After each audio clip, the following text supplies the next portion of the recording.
Welcome back to the Think Bigger Real Estate Podcast. On today's episode, we interview someone who is absolutely transforming the way that people exit out of properties without giving all of the proceeds to the IRS. Now, we happen to be recording this on tax day, April 15th, so this is very timely.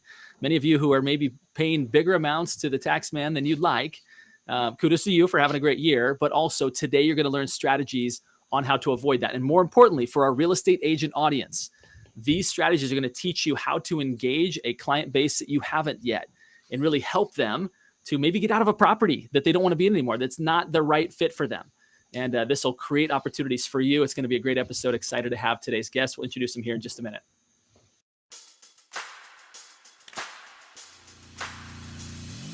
So the big question is this: how do those of us in the real estate industry who have crazy amounts of ambition, how do we think bigger than the building of our own empires? How do we create success and significance, income and impact? My name is Justin Stoddard. This is my co-host, Stephanie Peck. And together, we bring you the Think Bigger Real Estate. All right, again, welcome back. Super excited to introduce today's guest. Brett Swarts has become a friend of mine. He's somebody who I absolutely have the utmost respect for, and I'm excited to have him here. Brett, I want to give a quick bio, but before I do that, let me just say good morning to my lovely co-host, Stephanie. How are you, my friend? I am doing great. Always excited to be here. And this episode is going to be full of ways that real estate agents can apply some new strategies and get more business. Yes. Super excited about that. And with no further ado, let me introduce Brett Swarts, the owner of Capital Tax Gain Solutions, authored a book with one of the original sharks. And not only that, but he's featured on the Fox Business Network. He's in John Maxwell's inner circle, traveled with him to another country to install a big leadership program down there. The list goes on, but you've built an incredible business around offering a service that so many people need and don't know about. And today, the Think Bigger Real Estate audience is going to get to hear once again about this incredible strategy. So Brett, thank you for taking a few minutes to join us on today's show. Justin and Stephanie, grateful to be here. Thanks for having me. Yeah, our pleasure, man.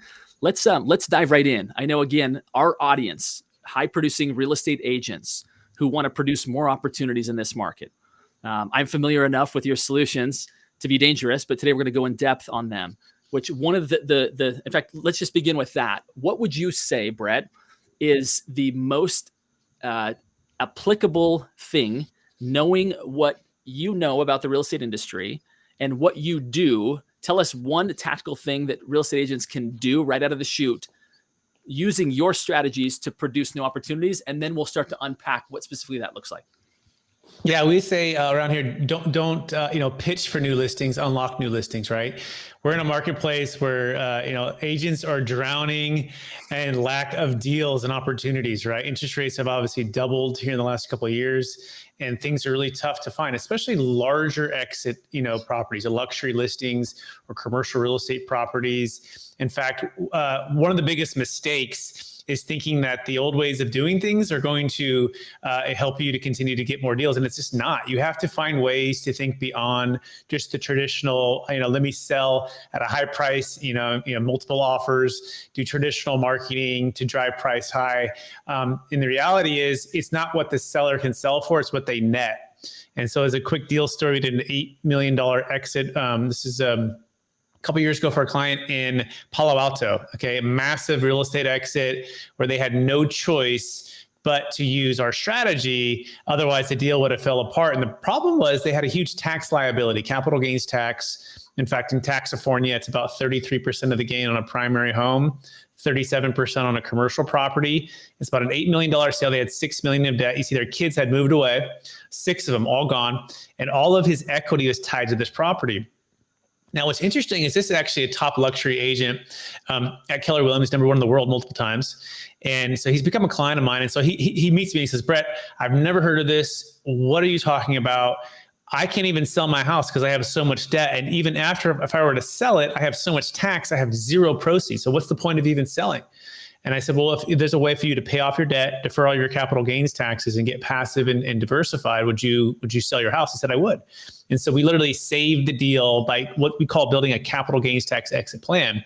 And we unlocked the listing, we unlocked the deal, because the key to most of these big deals is tax. The government has a spending problem. is 37 trillion, which means we all have a tax problem. All right. And again, especially in the New York, New Jersey, California states, these are high capital gains tax states. And you got to think beyond just the traditional ways, and you've got to become what I call capital gains tax ninja, right? Where you're coming in and you're more than an agent who's just going to negotiate a deal. And I had to learn this the hard way. I started at Marcus and Millichap selling multifamily properties in Sacramento, California, before the '08 crash. Things were great for a while until they weren't. And I had to learn how to do this. And so now I teach and train agents across the country. And I at 1031 exchange accommodators on how to do this in a way that is not the old 1031 exchange. We call it a deferred sales trust, and it works for any asset of any kind, but especially for the agent who wants a $5+ million listing and or commercial real estate $5+ million property sales. Walk us through what that looks like, Stephanie. I'm sure your brain is spinning right now, right, because of what Brett just said there. But Brett, so anything now, is it any size property, ideally kind of the higher 5 million plus, or does this also apply to smaller properties? In fact, let me ask it this way. What would be kind of the lowest threshold that would be a good fit for this? For a primary home, 2 million and above, 2 million gain, 2 million of net proceeds. So yeah, anything smaller than that doesn't make sense for a primary. And the reason is you have what's called a 121 exclusion. If you lived there the last 5 years, you get $500,000 tax free for a married couple, $250 if you're single. And so a lot of stuff below that is just not worth the trouble. Second thing is a lot of folks that are selling houses below that 2 million mark, they need the money for the next property purchase, meaning they need it for the next personal property. Nothing wrong with that. It's just the reality of their net worth is where it's at. So they're selling that equity to buy another upgrade their next property. Again, nothing wrong with that. But we can't help for deferring taxes when it comes to buying a primary home. Now, if you sold a primary home and you want to invest the money, we can defer the taxes, right? So as long as you go from a primary to investment, you're good, right? Or a business or Bitcoin, any asset of any kind, we can do that. So the flip side is if you're selling something for more than 5 million, you're likely you may not need that for your primary. Your net worth is probably in the top 1%, in the country. So this is definitely advanced for the larger deals. And of course, if you're selling investment real estate, you can go about $1 million net proceeds, $1 million gain. We've worked with sellers on those kind of sales. If it's strictly investment real estate. Super interesting. Stephanie, tell me what's on your mind as you hear this. Well, I'm often talking with homeowners and property owners that are wanting to avoid the capital gains tax, and they think the only way to do that is to exchange that into another investment property. And the common response to that is, I don't want to be a landlord, or I don't want to be a landlord anymore. Some of these people that have large buildings, multi-unit buildings, they just want out of the game, but they don't want all the taxation. What's the best thing for the average real estate agent like me to say to a person with that kind of a response, and the best resources that I have to connect them with? Yes. So what they're really saying is, Stephanie, I want truly passive income, right? So we've been sold a bag of goods a lot in the real estate industry, right? Just buy these properties and get this passive cash flow, right? Just build up this portfolio of 10, 20, 50, 100 units, 200 units, and get passive cash flow, right? And it's the last thing from passive. In fact, you can hire a property manager once you get to like 100 units in multifamily, but still you're going to have something going on, especially these high tax states that are highly regulated and just overburdened for these owners. I have a story about this. A client, Warren and Catherine, you see, they had a $2.5 million multifamily property in Sacramento, and they had done a 1031 exchange on Manhattan Beach. And they had achieved multiple millions of dollars in equity, but they had massive gains. Now, the property was actually doing pretty good. It was fully occupied, good tenants, great location, and good property management. But still, there was always just something going on that would pull away Warren. See, Warren and Catherine, they had kids a little bit later in life. They had 2 10-year-old daughters, okay? And Warren and Catherine are saying, why are we spending so much time at this property? Didn't we buy this thing to be able to have freedom, financial freedom, right? But Warren is spending every other weekend driving to the property, spending time with the tenants. Now, he loved the tenants. He loved the property. And it wasn't anything necessarily about the property. But he was saying, am I trading what's price list for what's profitable, right? So the first thing I would say is if you're a real estate agent and you're walking into a listing opportunity, slow way down on the tactical and go really big on the mission, vision, values for the family. Okay. And what I mean by that is ask them, what is your mission, vision, values for your family? Now I'm having to go through this with myself right now. My family and I, we have 5 kids. And I had to take a step back about 6-7 months ago and say, we're building this wealth, we're building this business, but what's our mission, vision, values for our family? Before you do estate planning or tax planning or wealth planning, you've got to figure out and get really clear on that. And so I would actually encourage you to ask that question. Go there with those clients. Be that resource that's so much more than a real estate agent who's selling a property for the highest price and the best terms, right? And just say, hey, based upon your mission, vision, values, what's most meaningful for you in the next year, 2, 3, or 5? Hey, what about the next 10 years? So for Warren and Catherine, it was, look, we got 8 years left with our kids. Hey, did you know, Stephanie and Justin, everyone listening, that we have 85% of our time with our kids before they're 18? So 85% of the time that we'll ever spend with any of our kids is before the age of 18. And so their big problem was, based upon their mission, vision, values, was to maximize that time for their 2 daughters who are off to college. And so it was actually really a simple equation at that point. How do we maximize the time by getting out of the obstacle that's in the way? Well, it's the property. Now we walked into the tactical and said, what's your NOI? It's 120,000. Okay. Well, what if we could increase your NOI from 120 to 190 and get rid of all of the toilets, trash, and termites? What if we could trade those 3 T's for the 2 priceless T's, the 2 twin daughters? They said, Brett, where have you been all of my life? I said, Warren and Catherine, I've been calling you for 10 years telling you about this, right? In fact, because it wasn't that easy, right? I mean, I was the prophet not accepted into his hometown. I was cold calling people, trying to tell them about this tax deferral strategy that I would swear would change their life. And they, weren't quite ready for it, or perhaps didn't quite understand, or perhaps I wasn't communicating it clear enough. But once I unlocked it to their twin daughters, they were all in, right? And so we deferred all of their capital gains taxes, and we unlocked this impact. We unlocked this freedom. And so we have a saying around here. We unlock this truly passive income. And we have a saying that goes like this: truly passive income is to your freedom and impact as compounding interest is to your money. And once you understand that, everything changes. And then like a laser, you focus like a freight train to get to that truly passive income number. Is that 10,000 a month? Is it 20? Is it 30? Is it 40? Is it 50? What is it for you and the clients that you're serving? If you're not asking these questions, then it all becomes just the tactical. Who can sell for the higher price? What kind of fee can you offer? How are you going to do the open house? You're going to do 1031 or this tax strategy. And again, it becomes smaller and smaller and smaller, the conversation, right? So thinking bigger, as Justin and Stephanie, you guys are doing here, we want to expand what's possible, right? So freedom and impact is not just for Warren and Catherine's time and energy with their daughters. It's also the legacy they can pass to their kids. That choosing what's priceless over what's profitable is always the best ROI. It's not just return on investment, it's return on impact. Now they can spend time with their kids. Now they can make a difference in a way that perhaps if they didn't have the time, they would miss out on.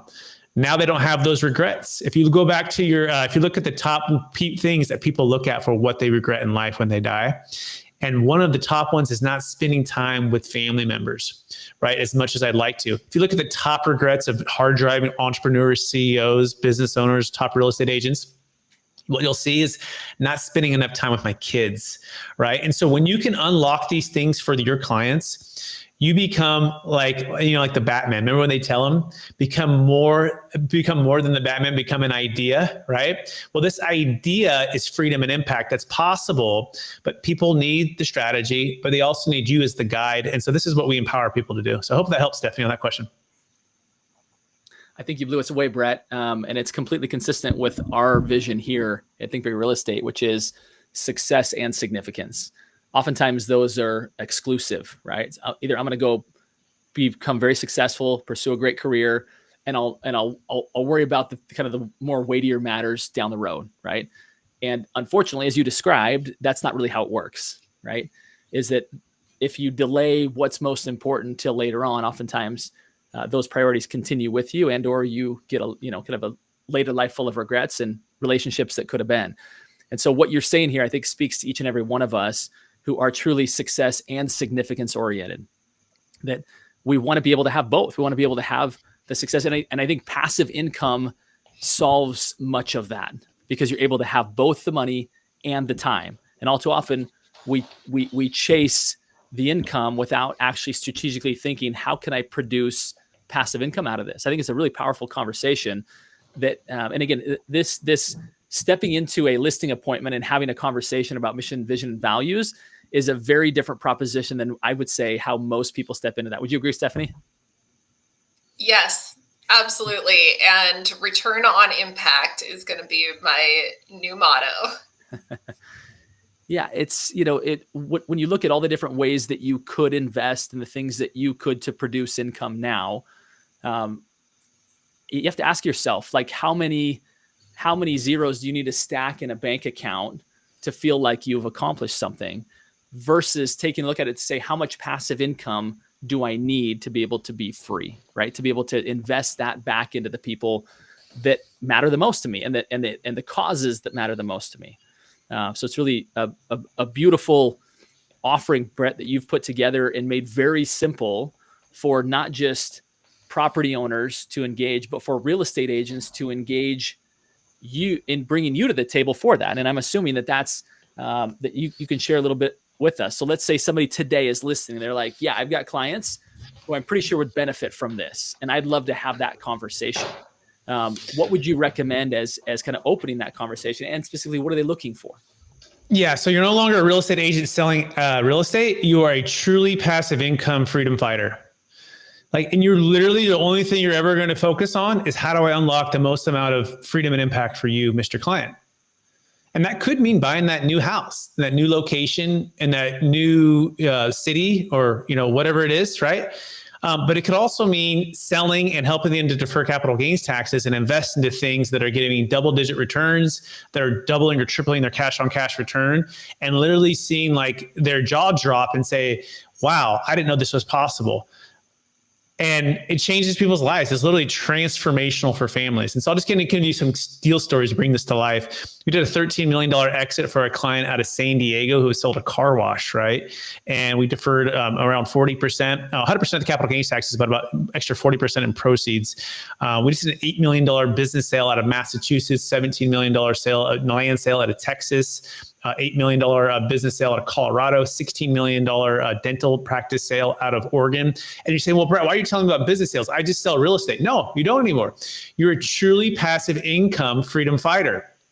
Yeah, who happens to sell real estate, but guess what? That same dentist who wants to sell, who's selling their business for $16 million, also wants to turn around and buy an apartment complex or buy a luxury Airbnb on the beach, where you can represent them once you understand and have a tax flow mindset. So you solve capital gains tax deferral. The biggest challenge or mistake people make is, I'm not a tax professional. I don't prefer tax or legal advice. Great. And then you're not going to get paid like a tax professional, right? Or at least those that are getting paid big dollars like us, who do these large exits and add more value, you're going to get paid more like a real estate agent, right? And so if you focus and make your identity, you're a truly passive income freedom fighter, you're going to build a team, okay? And we're not asking you just to become a CPA overnight. In fact, you're attending this podcast or watching it or online right now.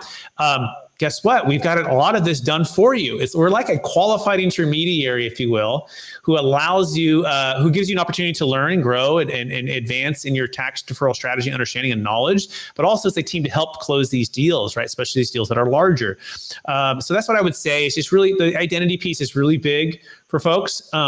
Understand that if you want to, kind of go pro in a sense on this, that it does take a little bit of time, but also there's lots of case studies and deal stories that you can just lean off of and just tell a story. You don't have to sell a tax strategy. I think sometimes we get caught in the technical and the 45-day 180 and what's a 1031 exchange and what is the deferred sales trust that Brett's talking about, and why don't you have any timing restrictions, and how can it be used for business and Bitcoin? But you just take a little bit of a step back, get really clear on what the client is trying to achieve. And oftentimes, sometimes they don't even know that. And you tell them, well, do you think it's truly passive income?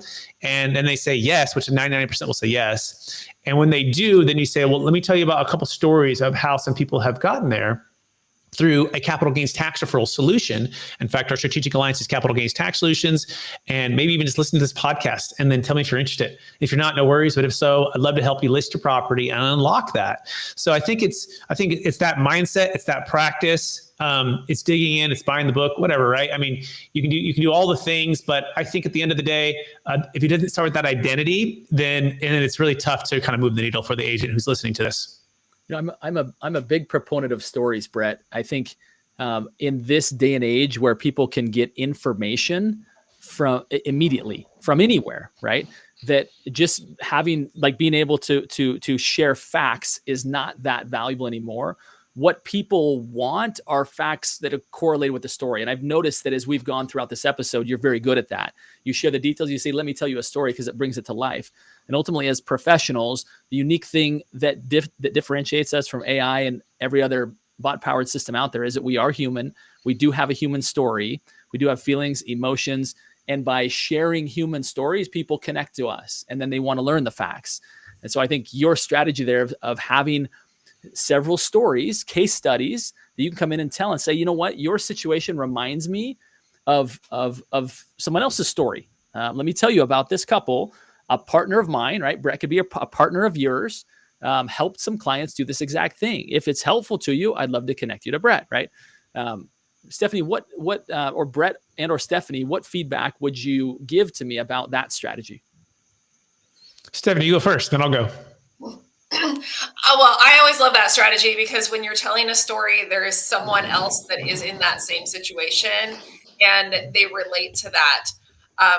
What I'm working through in my mind is how I think of how I can be implementing this in my business is how can I identify the people that I should be having this conversation with and getting myself in the right room, in air quotes, or getting myself in those conversations where I can be offering advice that they never thought of. And, and just to your point, the storytelling, like when you tell the story about the dental practice, that makes me think, oh, next time I go to the dentist, I'm probably going to be hearing about how he's close to retirement and maybe wanting to exit the practice. How can I get into those kinds of conversations?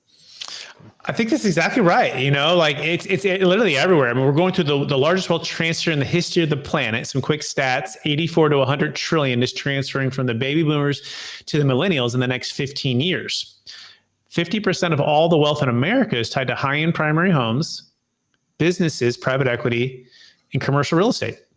Those three are illiquid assets that are highly, highly, highly appreciated, and they're going to trade hands, right? So you go to the place where people are trading, right? So if you're a dentist, you might ask them, hey, you've been my dentist for X. I'm just curious, are you, what is the exit plan for a dentist, right? Or where's your retirement plan? I might have to worry about another dentist in the future.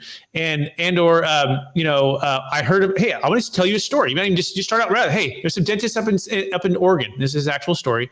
And they sold a $16 million practice and they had this massive capital gains taxes. And I thought of you, Mr. Dentist, because you've been such a good dentist to me. Would you mind if I shared some information that might help you defer some capital gains taxes? I almost guarantee you they'll do a backflip and say, of course, great. Now you just added that value to them, right?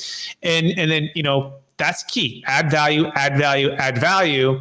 And then guess what? Hey, if you're looking to maybe sell your house or do some investment real estate investing, I'd love to be a resource for you to show you the offering that we with the network that we have. So it's something as simple as that. I think just sharing the story, even without asking for permission, just share it.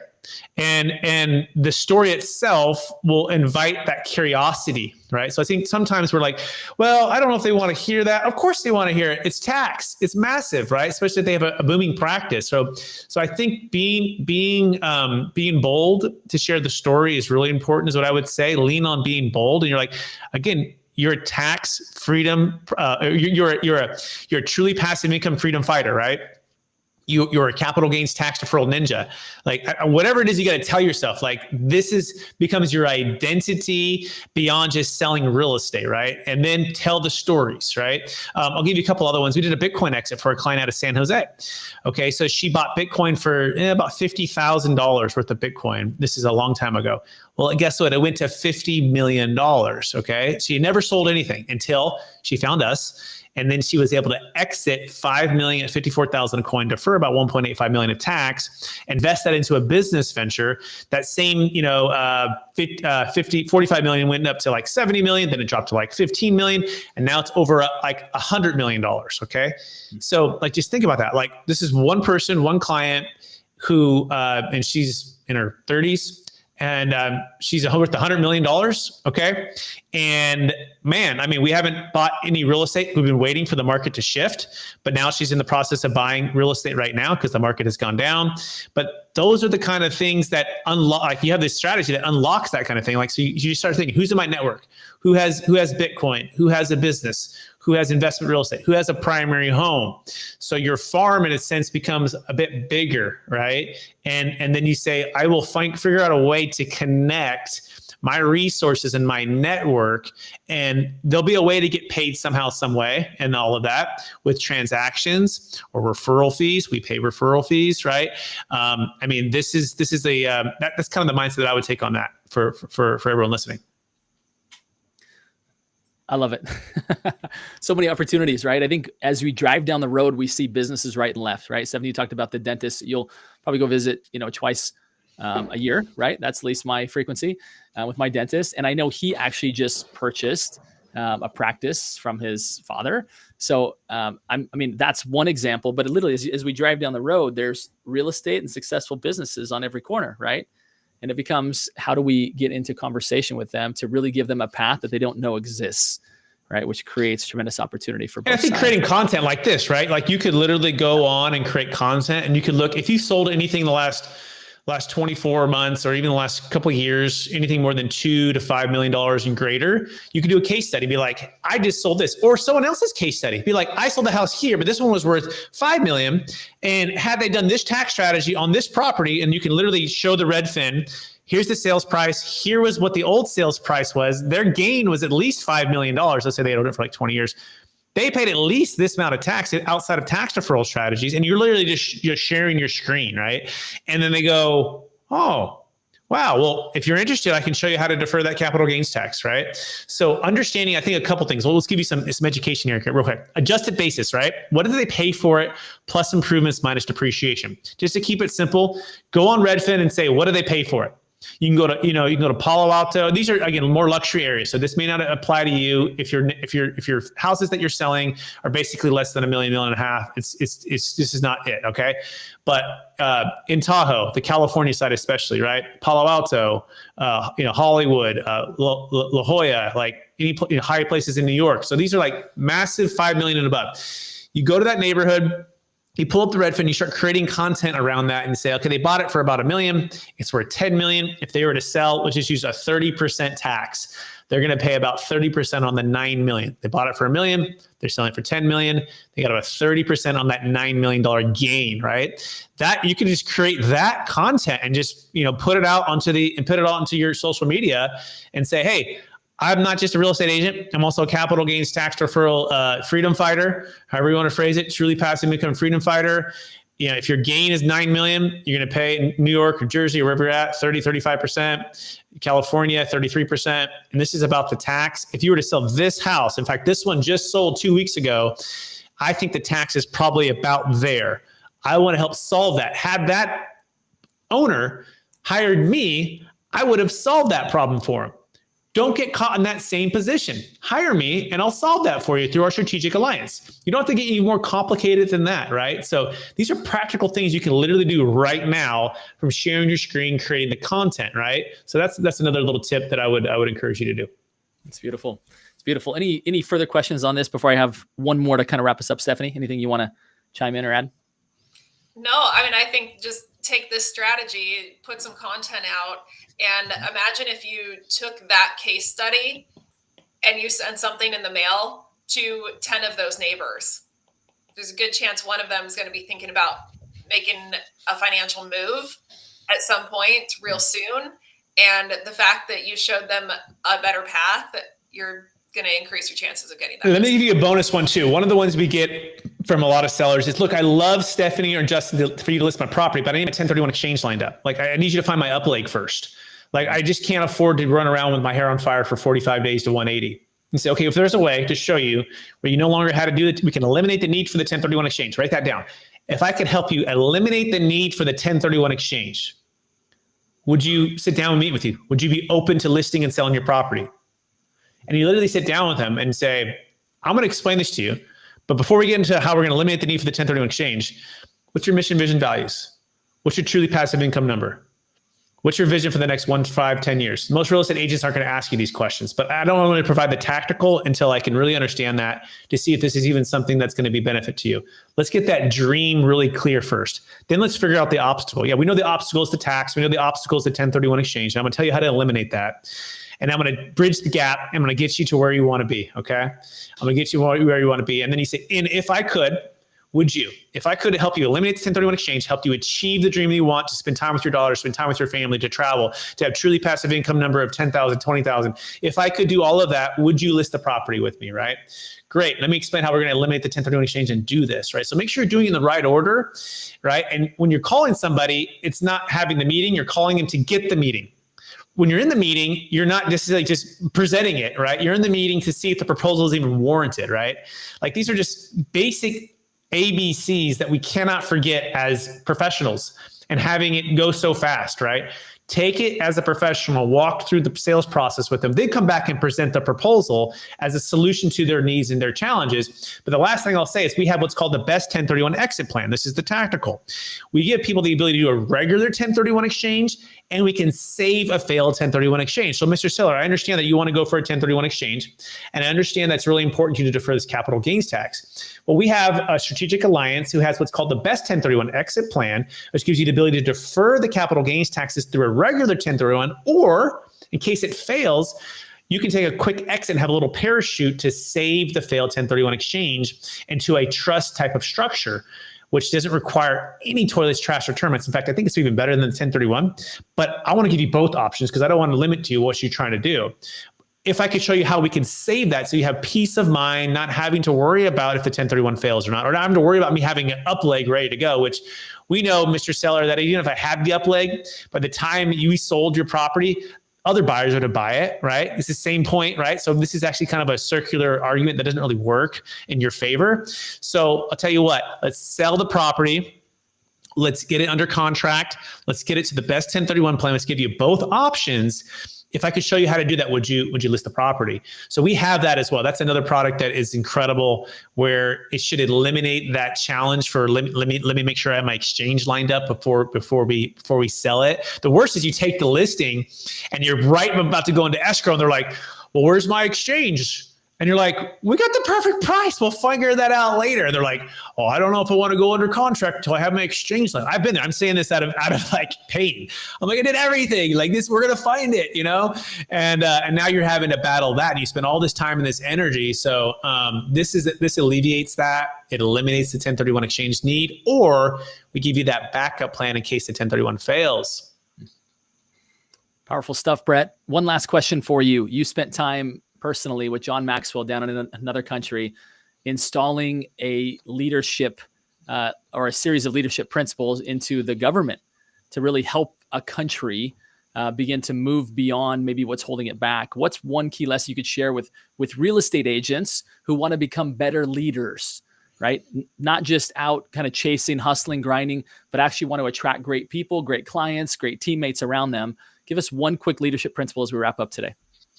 Yeah. So first of all, yeah, we were a part of that. And yeah, we definitely supported John, and we, you know, John is absolutely an incredible, amazing leader that glean all of his wisdom. So I'd say the big thing is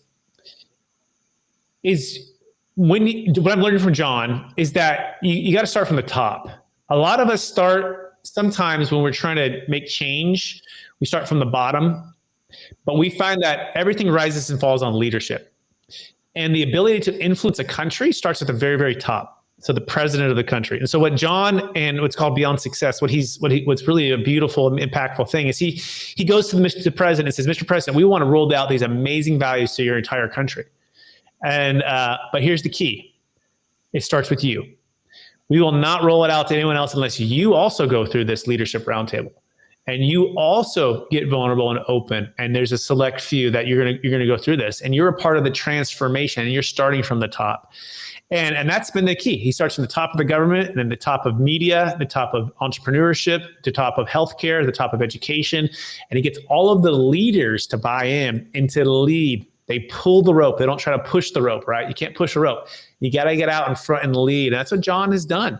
And that's what he's done beautifully, impactfully, and intentionally, that he's starting at the top, and he's influencing, he's getting the buy-in, and then he's working with, and then the schools are implementing it, and the kids, and all the bottom starts coming, right? If you get the top, all the bottom will meet in the middle, if you will, and you just keep pressing. But if you only get the bottom, sometimes you get a ceiling, and it stops. You close out, the momentum stops, right? So start at the top. That's one of the lessons I've learned so far from John.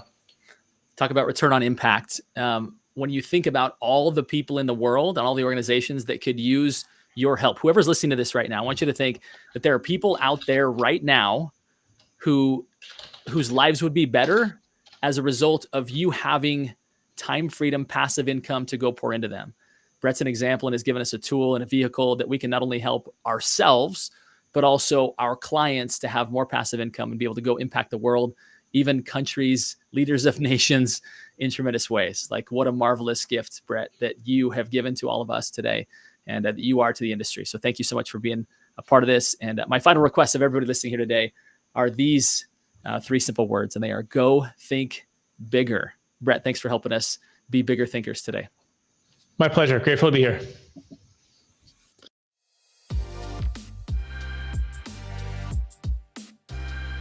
Before you go, we've got one more invitation for you. We all know that listening to a podcast is not enough to help you to become a big thinker and high achiever. We must take action. So the very first step, think about one lesson learned from this podcast that you'd like to apply, and send it to us in the form of a direct message.